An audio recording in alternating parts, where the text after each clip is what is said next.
paranormal overtones.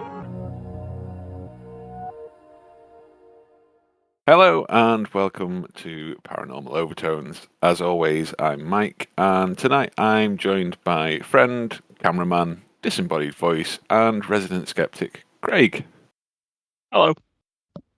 So, something a bit different. I know that's becoming a bit of a catchphrase, but I just wanted to get Craig on for one of our longer episodes to sort of chat over his understanding paranormal, obviously being our skeptic, what he sees, what we might see different, and just get a bit of an alternate view to things.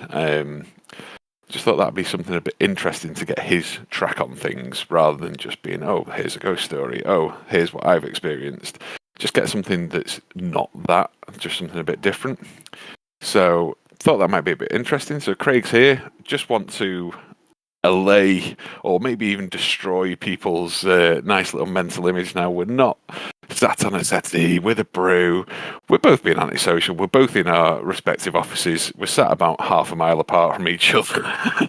But you know, it's all about comfort, isn't it? At the end of the day, so we're in our own little spaces, and yeah, we're not palling it up, having a brew, sharing a microphone.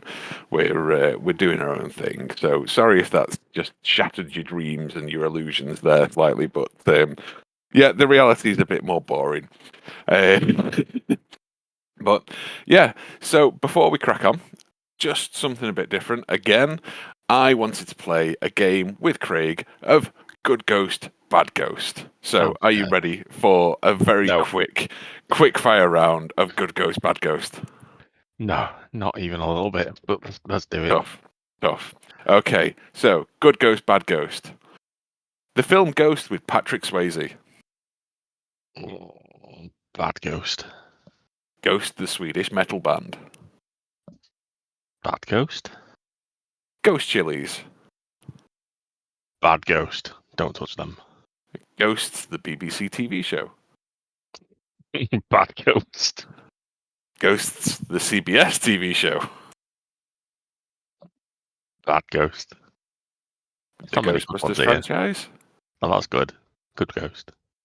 And finally, Ghost from Call of Duty. Oh. Good Ghost. Good Ghost. I'm on the fence on that one. I'm quite surprised that you're not into Ghost the band or Ghost the BBC show, to be honest. Nah. Don't watch telly. And all my kids let me listen to these days is Taylor Swift, so... Well, yeah. Fed up. Between Taylor Swift and Hey Dougie, it's quite limited on the music and TV, I'm assuming. Oh, yes. Very limited. So, before we get into it for proper, there is a question that I've not had a chance to actually ask Craig, because normally when we're out shooting, anyone that's watched our YouTube videos will kind of have a bit of a grasp that we just chat, really, whilst we're wandering through fields, down canal towpaths, and slipping on our asses. Chat or rant, whatever way you want to take it. Well, yeah, it's a good sort of. It's sort of a cooperative counselling session sometimes. So it's free. Not. Well, yeah, there is that. It's not £40 an hour. But a question that I've never had a chance to ask him is, as a skeptic, why did you say yes when you were first invited? When I said to you, I've got this idea, I want to go out, I want to go hunting ghosts, see if we can get any evidence, and subsequently end up, like I say, trawling through bloody fields that are muddied up to the eyeballs in the pitch black when it's been sub-zero in temperature more than once when we've been doing it. Rolling through fields, falling through fields, same thing.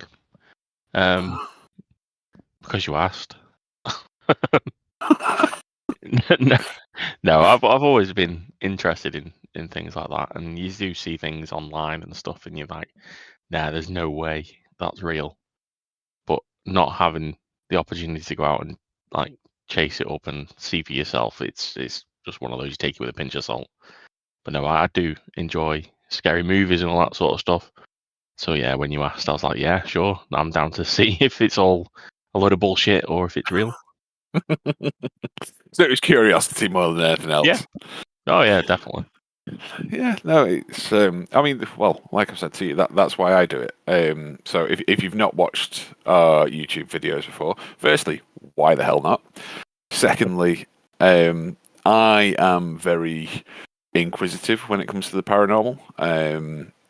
I'm not saying I'm a skeptic, not saying I'm a believer, but I do hold the belief that energy is constant, energy is persistent, and when we die, something has to happen to that.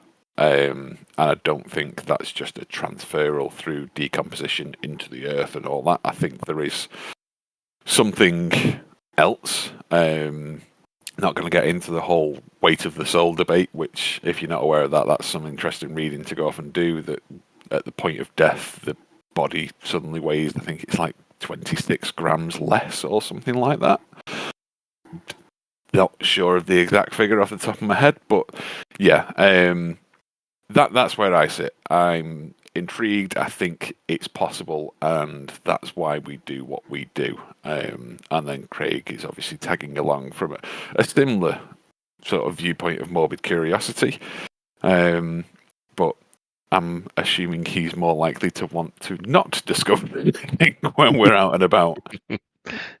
I'd love to discover something, and then I'll go about my way of debunking it for you. There's always a reason for everything. Well, to be fair, we don't do bad on that front. We do. We've both sort of seen things and thought, "Oh, what's that?" while we've been out and about, and we both actively look to debunk things. We're not just like the whole shock factor of, "Oh my god, look at that."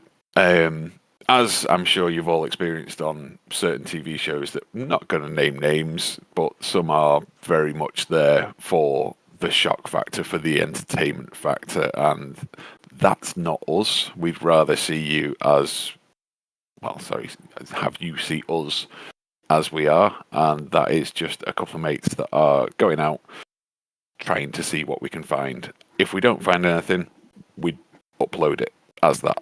We don't try and force things. We'll tell you about experiences that we've had, but it's a very honest representation of our nights when we go out. We don't use Alice boxes, voice boxes, all that kind of stuff. It's not something that interests me. It's something we may use down the line if you're up for that as well, Craig. Yeah. But you know me, do anything. Yeah, we don't want to force a narrative. Essentially, is where we come from, and I think with Craig sort of saying that now that he's here from a view of intrigue, that's only going to serve to sort of strengthen what we do going forward, hopefully as well. I enjoy proving you wrong. So yeah, first time for everything. First time for everything. It will be. I'm celebrating that day. So the other thing that we did want to do, and getting into the podcast proper, is to get Craig's views on a couple of very famous hauntings or experiences that have happened here in the UK. And I don't think they come much more famous, to be fair, than this one address, which is 30 East Drive in Pontefract, which is the home of the Black Monk of Pontefract, aka Fred, apparently. So I know Craig's aware of this, and I thought it'd be interesting, with his knowledge and what he knows, to get his take on what's actually happened in that house over the years. Depends what video you watch. Yeah, I've read quite a bit into this and seen that the Scholes and the Pritchards and all those that have been there. Yeah, they experienced strange, weird things going on, bangings, floating objects, all this sort of stuff. And yeah, as a skeptic, I can't see it happening myself. I think it's more a case of they're just making it up for the attention. But yeah, it's very hard, especially when there was gaps in between, like the whole thing happening. I think there was like a 2-year gap at one point, which is a bit weird. Well, just to jump in at that point, that's the other weird thing with this is that, as you alluded to earlier on, you're into your horror films and whatnot. Have you ever watched When the Lights Went Out? Yeah. So that's based on this haunting. And I can't remember where it's the producer or the director of the film now actually owns the house. Yeah. Yeah, I've seen some of the responses he does to some of the reviews people leave. Yeah, but it's like, again, how you said there was like a 2-year gap at one point. Apparently, upon him buying the house and sort of trying to set it back to how it was in the 70s, the neighbour has reported to him that it's all kicked back off again, and a black figure was seen walking through her wall, and Sorry, that's just funny to me. well, I think someone needs to take their medication.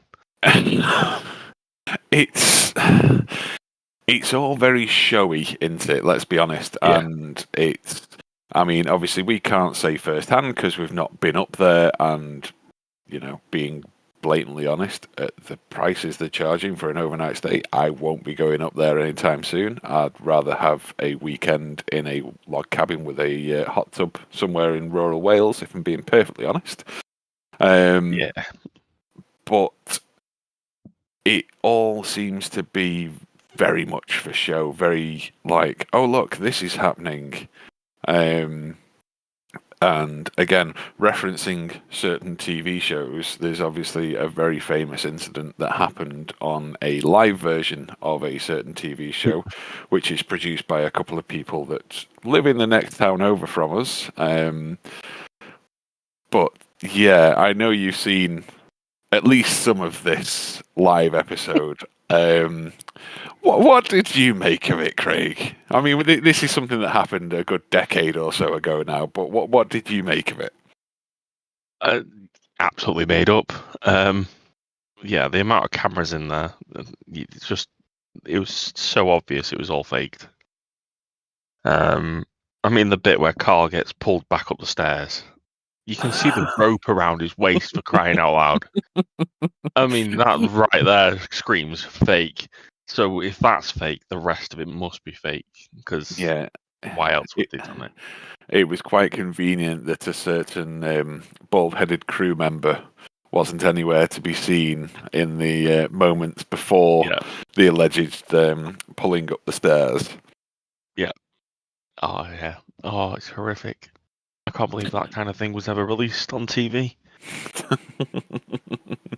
Well, this is the problem, though, and this is, again, why we're doing this and why Craig does tag along, because we've had these kind of shows, and I don't see it as prevalent in the YouTube sphere or like the social media post spheres, but there's been cases where there have been supposed skeptics on these shows, and they jump out of their skin just as much, if not more, than the other people that are there investigating, and surely they should be using, like, well, at least a modicum of decorum in how they compose themselves, and like, oh, let's look for a scientific reason as to why this has just happened, rather than screaming and running downstairs, which is something that does make me like giggle, I'll be honest, on another show that's currently around that has a psychic medium with them, and the amount of times that the medium that purports to be able to see people on occasion jumps out of their skin when something goes bang, or they get a sentence come across one of the spirit boxes or Alice box or whatever, and it's like, dude, seriously? Like, you're meant to be able to see these people and hear these people, and you're jumping out of your skin when you're hearing a disembodied voice through an electric device say something along the lines of, "I'm going to kill you." Like, what? How? Why? Well, just, yeah. That sounds incredibly stupid. Yeah, I'd love to go to places like this and Just stand in the room and go, do your worst. And then I'll just walk around and find all the automated stuff they've no doubt set up. And find the person hiding up in the attic, attached to a rope. Yeah, I'd Well, love nothing more than to debunk all this, because you see people leaving reviews, but there's not many on like YouTube where they don't have a jump out the skin moment, and then they explain what it was. They're always like, "Oh, it's paranormal." I'm the kind of person who'd go, "Nah, that's definitely not paranormal. Let me find out what's going on." it's a very interesting. I mean, the house itself is a very interesting sort of proposition overall, because obviously we know it's now commercially owned. It's not privately owned anymore. It's commercially owned. You can't say there's any other which way about it. Yes, the current owner makes the thing of, I pay for the council tax, so you have to come and pay for your visit. But excuse me, the cost of an overnight stay there does far outweigh the council tax. So it's not there purely for a parapsychological viewpoint. It's not there for a purely paranormal viewpoint. It's there commercially. The next door neighbour is a key keeper for the house. So obviously they're going to want to keep the stories going. The local area is no doubt going to want to keep the stories going. And the owner himself is obviously going to want to keep the stories going. I was reading up not too long ago about how apparently not long after the premiere for the film had been done, he obviously had stars there, and this, that, and the other supposedly happened then. But then he was actually visiting the house, and things were materializing out of thin air and being thrown towards his head.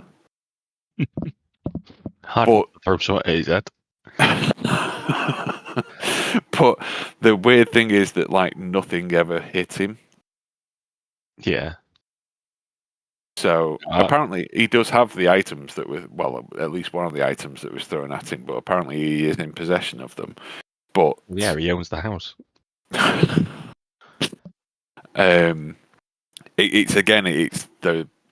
There's multiple levels of storytelling and narrative going on, and for me, as someone that kind of wants to potentially believe, it's very difficult to see past the fact that, like I say, it's a commercial enterprise now. I've had paranormal experiences in my life, and I've openly discussed them both on the podcast and when me and Craig have been out and about. That's part of the reason why we actually went out and did one of the investigations. But this just feels like, yes, maybe something did happen at one specific point, and then it's just snowballed. And I'm not saying that it's the boy that cried wolf sort of scenario, but there does seem to be an element of this may have happened once, and then maybe a teenager got into a bit of trouble and then decided, rather than facing up to it, well, this happened again, and then again, and then again, and then all of a sudden the lie has got legs and is starting to actually outrun the perpetrator of the lie. What would your take be? Yeah, I think at some point something may have happened, but even then, it could have just been a neighbour knocking on the wall or something stupid. And yeah, I think, it's just someone's said something and it's just gotten out of hand, and now it's this massively famous story where you're hearing things like things floating and people appearing out of thin air and stuff, and you don't really see that happening that often, and for it to be happening on as often as they're stating that it happened, I don't think that's accurate at all. No. I mean, in fairness to the guy that does own it now, he does state on his little website that experiences are not guaranteed. So don't get upset or disheartened or leave a bad review if you don't have an experience. I'm pretty sure Craig is taking the opinion that his mate Tony, that lives in the loft, is obviously having a day off when that happens. But it's interesting to have that sort of openness at the same time as, like I say, it's obviously a commercial venture now. There may have been stuff that's happened in the past, but for, like you said, people leaving reviews and going and doing like YouTube stuff there, it's very open at the same time as obviously having this sort of commercial nature. Or do you feel that that's just a bit of an arse covering?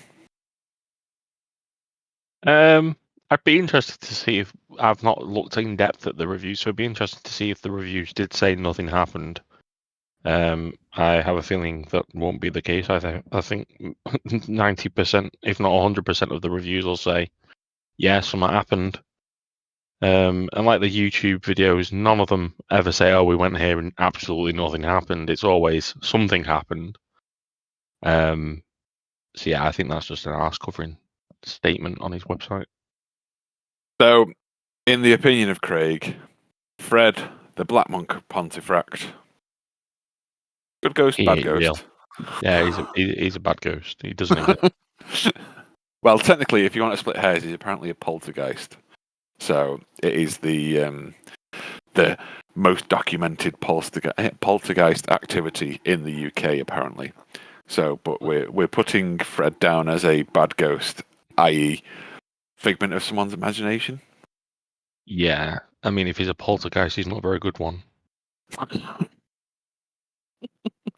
See, now I'm wanting to like do a bit of a fundraiser, do like a bit of crowdsourcing, and like go and spend a night up there, so you can start just saying this stuff in the middle of the room, and if this black figure just appears out of nowhere, I'm like, yeah, you're fucked now. I would love to do that. Yeah. So there you go. You've heard it here first. Let's all club together, and we'll go and splurge on that. I think was it 3 ton for a night? Yes, I think it was. is. Yeah. Yeah. Last I looked. Yeah. So so Craig's up for that. So we may well go and do that sometime if everyone wants to come together, because I'm not reaching into my very shallow pockets to do that, because I just don't see the potential return. Because if we go Where's the entertainment? Well, yeah, but we entertain each other when we're out in the middle of nowhere, dude. We don't need to pay 300 quid for the privilege. That's very true. Yeah. So, but we're going to put that down for Craig. That's not unexplained. It's not paranormal. It's just not real. Is the vibe I'm getting there? Yeah, very much so. Okay. Money making. Now, would you say that seeing is believing? Not necessarily. Good, because that moves me on to the next one that I wanted to discuss with you. I know that you have seen the CCTV video. Jesus, can't get me bloody words out right. Of the English, apparent. Yeah, English. Do you speak it? No, I don't. Sorry. The CCTV footage of the apparent apparition at Hampton Court Palace down in London. So, for anyone that's not seen, Craig's laughing already. For anyone that's not seen this already, pause us, go and give it a quick search. Apparition, Hampton Court Palace. It will take all of 8 seconds out of your life to watch it. Put the link in the description. I could put the link in the description, but then that may show favoritism to a certain media source. So I'd rather people go off and find it themselves. Source it from your own choice of media. But basically, the footage itself is, as I say, it's from a fixed CCTV camera, and it's deemed to be the best footage of a paranormal apparition, again, in the UK. Stop making me laugh. Well, you can take the lead from this point. Tell everyone what's supposedly shown on this video and what you make of it. I'll summarise the video, shall I? It's two doors that get thrown open, and then a person steps out and goes, "Oh shit," and closes them again. And that supposedly is the best footage we have of a ghost. Now, he is dressed in like Henry VIII type clothing, but I mean, he's in Hampton Court Palace. It could just be someone that works there. It could have been someone in a dressing gown. It could have been anything. But it most certainly was not a ghost. He was not transparent in any way, shape, or form. There was no glow about him or anything. It was just a guy who shoved the doors open, went, "Oh, I'm not supposed to be here," and closed them again really quickly. On that point, though, do you not think maybe your perception of an apparition has kind of been skewed by horror films, by media, that it should have like an aura almost around it and it should be semi-transparent? Who are we to say that apparitions can't be solid? Yeah, I get where you're coming from with that, but I mean, I'm looking at the still of this guy, and honestly, there's nothing ghostly about it. You can see his face. I mean, it's a very pixelated camera, but you can see his face, and it's just a normal face. He's got a hood up. Yeah, there's nothing ghostly about that. That's just a person who's gone out the wrong door. I mean, it'd be quite compelling if they had like a fake beard that was kind of half hanging off.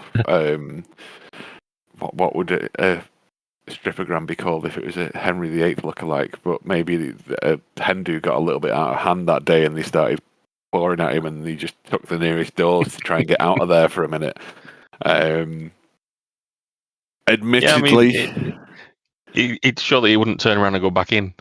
Well, that's what I was about to say. Admittedly, maybe he wouldn't turn back straight away. But equally, I hate this, but I am going to have to side with Craig.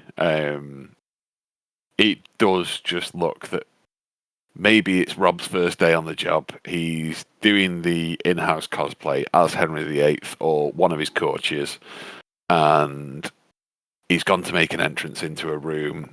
And he's just taken a wrong turn. And he flung open the doors of the fire exit instead of the double doors into a great hall somewhere in the palace somewhere. Immediately understood he's fucked up, realised he's fucked up, turned around, gone back, repeated the process where he was actually meant to do it. That would be my takeaway. And like I say, I hate that I'm saying that.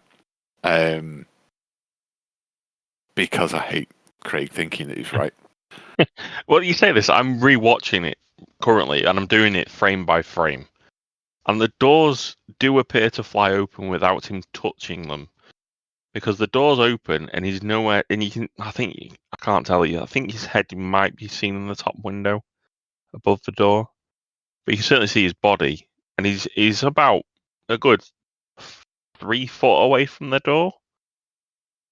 And then he walks forward towards the door. So if you've just slunk open 2 fire exit doors, surely you're stood right in front of him because you have to push the bars down to shove them. But he is a good 3 foot back. So, are we changing our stance? No, it's still bullshit. I just, yeah, that's the only weird thing about it. I'll give it credit where it's due. That is a bit weird that the doors open without him being actually near them, but he could have pushed them and took a massive step back. Yeah, it was the wrong king to be called Longshanks, and if I remember rightly, Longshanks was to do with legs, not arms. So, having arms that are like 6 foot long, I don't think that's possible. No. So, maybe it was an errant codpiece that hit the bars on the doors before he actually got there. Who knows? Yeah. You said yourself he was dressed in period dress, so maybe like a leather codpiece that's like 3 foot long. Who knows? But so let's play the game again. Henry VIII at Hampton Court Palace. Well, Henry VIII in parentheses, or one of his courtiers in brackets at Hampton Court Palace. Good ghost, bad ghost. Bad ghost. Bad Seems ghost. to be a recurring theme here. Well, I can't account for your bad taste in the initial game, can I? Not That's liking so true. Ghost, the TV show. I am shocked. I am shooketh. I tried to watch it. I just could not get into it. Shocking. Just not good enough. I'll try better. I'm sorry. Good. Speaking of trying better and Craig's failure to continue recording on the last investigation that we went on, I think it's probably time to kind of discuss a little bit about what we've experienced and the process that we kind of go through. Once something does happen, I mean, it's rare that something does happen or we notice something, but once that does happen, we kind of go straight into debunking mode, don't we? Oh yeah, It's not that's our role. Well, yeah, but it's not even like oh yeah, Craig's going to turn around and debunk this now. It's sort of a simultaneous, right, what could that have been? And it's a very sort of pragmatic, thought out process. Obviously, if something happens where it's like quite obvious that it's neither of us pair, it's not the light refracting off a weather balloon at 26,000 feet that is majestically at the exact right perpendicular angle to us to show the figure of a wailing nun leaping over a bridge. If someone basically turned around behind us and went, "All right, mate," that's going to be a complete different. It's going to be a complete different reaction, isn't it? It's not going to be methodical, pragmatic, thought out. Boom, boom, boom.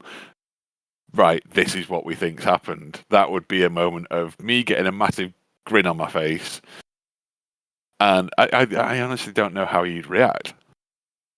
I'd ask you how much you paid him. Well, if he's not physically there. Yeah, I think probably at first and foremost I'd try and touch it.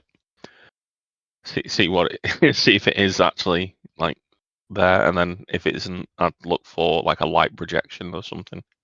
But what if it was a disembodied? What if it was literally just a voice? If we were just say we were walking along a footpath, doing call outs as we do, recording, and all of a sudden, if there's anyone here, make yourself known, blah blah blah, and they turn around and go, "All right, mate," but they're not physically there, they're not visibly there.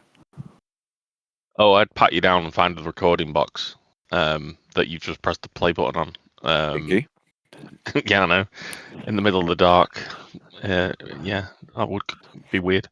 But yeah, I'd check that you've not got anything on you. I doubt you'd ever go as low as that.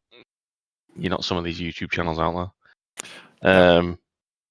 But yeah, I'd check the surrounding area and find out if there's any devices there that could have played it. See if someone's playing a joke on us, if they've seen us wandering around and thought, I'm going to sneak up behind them and sit in a bush. That sort of stuff. Yeah. I'd also probably see a shrink because I'm hearing voices. So. Yeah, thanks. I've now got Randy Orton's theme tune stuck in my head already, straight away. That's a bit of a throwback to when I was in my teens and watching wrestling. Yeah, I think we always need to kind of afford time to the thought out process. Can't remember whether I included it in the final edit, but there was a weird light. You saw it as well, didn't you, when we were like in the final throes of the walk, that weird light that was coming through the trees. Yep. And after a little bit of finagling, managed to reproduce it, and it was essentially because we were lower than the bank on the opposite side of the canal, the light was actually coming through from the neighbouring town. It was just light pollution that was then being diffused by the trees, by the branches of the trees, and it was just natural diffusion of light. But because we were at a specific angle, it just looked like a weird sort of very faint. It was like an aura, wasn't it? Essentially, like a Mr. Burns, where he's off his nut on ether, and he's got the glow around him. It was that kind of. It wasn't bright green, but it was that sort of glowy Yeah. Can you have grey light? Because it wasn't white. Mm, yeah. I imagine you can have very dull light, can't you? Yeah, so let's call it a grey. There was a grey light that was like quite aura-like, and that's what it was. It was literally just light pollution from the next town, which we were still a few miles away from, getting filtered through the trees. We spent all of 2 minutes, and debunked it. Boom, gone. Anything else of note that you can think of off the top of your head? Was that what we called it, a light that on the Eye of the Nun video? Oh, the only thing that's as yet fully unexplained. Except when Craig watches it back over and over again and goes, I'm pretty sure that's a breath. Well, I said that to you from the outset, and you were adamant. Yeah. No, I've watched it over and over and over again, multiple times. I'm probably responsible for most of the views on that video. But yeah, I can see it now that it's actually in front of you. Yep. So I'm not sure if it came from you or if it came from me, but it did look like a breath. And then like I'm watching like the interview with me afterwards, I can see very faintly my breath, which obviously the naked eye, I probably didn't see it, didn't realize that it was occurring. But then, yeah, I think that could have been one of us doing a breath, and that's what's floated in front of your face. But that's the interesting thing you said, to the naked eye. Yeah. So if you were looking at me not through the camera, you wouldn't have had the IR to illuminate the breath. Mm-hmm. True. So I immediately went to debunk mode of, well, I'm breathing. I can just about see the vapor leaving my face. So I thought, yeah, it might have been caught by the IR light. But you're not the only person that's kind of said that they have seen a light. I can't see it myself. I can't see where it exactly is. I just see the breath hitting the infrared from the camera, and it kind of blooms with a light. That's the only source of illumination I can see. But as I say, if you were looking at me with your naked eye and not through the viewfinder or through the screen on the camera, you wouldn't have seen the illumination from the IR. Yeah, true.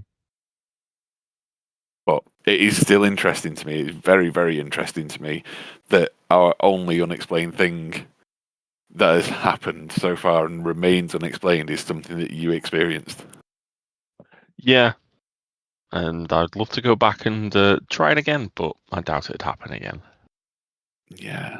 You really want to go through that spud field again? Now you said that. No, not a chance. Forget that. Maybe I don't know which one was worse, the last video or the Eye of the Nun video. I can't work out if it was the distance we walked in the last one or the spud field. And I fell face first in the spud field, so it's very hard to toss up which one was worse. Like, all that walking killed me. Yeah. Well, you did pull a hamstring when we finally got back into town, didn't you? But I did. Perfect timing. Still like 4 miles from home. But completely muddied up outfit versus, I think it was 26,403 steps I logged from leaving mine to getting back. Don't remind me. I'd rather be muddied up. I mean, I wasn't cold or anything when I fell. I obviously was soaked through and through, but I wasn't cold or anything. I was perfectly fine, and having squelchy feet didn't bother me at all. Well, maybe we're going to try and recreate it then in summer. We'll do it when the fields are dried out, and we'll go and see if we can't recreate it. Yeah, fine by me. Why not? Go, then. I'll make sure we're recording me this time and watch me fall face first. YouTube. Well, now we've got the YouTube mic glory, cam. that'll be. Yeah. Everything can get captured. We can both have a camera running simultaneously. You follow me. I'll fall over. So you spotted a massive puddle in the last one. It was a gully. It was a drainage ditch between two fields. It stunk. It was not a pleasant experience. And I'm just glad that I managed to get out with both my shoes, because there was an immediate vacuum effect as soon as I tried to move my foot. Which, growing up locally on farmland, I should have really thought of, oh, this is a drainage ditch, rather than, oh, this is a little track. But when it's pitch black and all you can see is leaves, you go for the most sensible and common sense answer in your brain, which in this case was not the case. But Same for me. At least you got wet this time. yeah. But looping back to the last investigation and talk of the mic cam and whatnot, I was a little bit guilty, something that I don't really tend to do, but I did get a little bit sort of confrontational. So if there were any spirits around, I was kind of goading them, which isn't something I sort of like doing or pride myself upon. Your reaction when I started to goad about ringing the bell, again, as a skeptic, that tickled me. So can you recall what you actually said you were going to do if the bell rang? Probably shit myself and run away. Essentially, you said that you were going to run to the nearest road, then pointed in a random direction. I advised you that the nearest road was in the complete opposite direction. And you proceeded to say that you were going to run in that direction if it rang. Why? Because it was a purely normal bell. It's not one of these ones you see on other videos where it looks like it's got some form of electrical gizmo attached to it that you could quite easily have a remote ding go off. But yeah, this was just a normal bell that you'd find on the reception desk of a shop or something. Whoa! It's bright yellow and it's got a smiley face on it. It's pretty fucking special. Okay, you say so. Whatever floats your boat. But yeah, it was just normal bell. There was nothing attached to it. There's no electric gizmos or anything. So if that rang, yes, I would have shot myself and ran, because there was no way anything could press that unless, obviously, something like a badger had learned how to press a bell. Even then, I'm running away from the badger. Angry badger. Yeah. On that front, I've got another new toy for the next time we're out. I've purchased a small kalimba.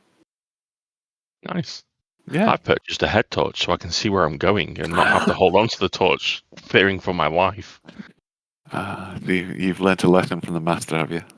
Oh yes, head torches. I've got 2 of them. I was like, I'm not going in unprepared this time. But no, it's been interesting how things have developed, and kind of how we've approached things as a duo as well. If there's anything that you guys want to see us doing, let us know. If you want us to carry on being the pair of idiots that we are, that just chat shit and laugh at each other as one of us gets caked up or nearly loses a shoe in a bloody drainage ditch, again, let us know. It's all about trying to experience and obviously then putting that out to you guys, investigating different things. We have got an idea of where we're going next, but the last time we tried to investigate it, I did kind of drag Craig to the site of a potential drug deal. Nothing potential about it. Well, okay, I was trying to sugarcoat it a little bit. There was some very dodgy dealings going on that night, so we ended up cutting the night short. We canned the investigation and just basically got away pretty sharpish. We're talking dudes shining torches into cars, looking at the cars that were there. It was fully no bueno once the vibe was off as soon as we got there. There was one car there full of people and they were all just sat there on the phones. And then when we got close to go and get our car, they all hid. You could see them all reclining the chairs and hiding as if they were trying to hide from us. All the phone screens suddenly went off in pretty much in unison as well, didn't they? Yeah, so we quickly jumped in the car and just went, fuck this, see ya. Yeah, so we will be reinvestigating there. We will be going back. That will be the next outing that we do. Not going to promise a date on it. I've got a date in my mind, but we are both family men. We do have to obviously negotiate real life. This is just something we do for fun.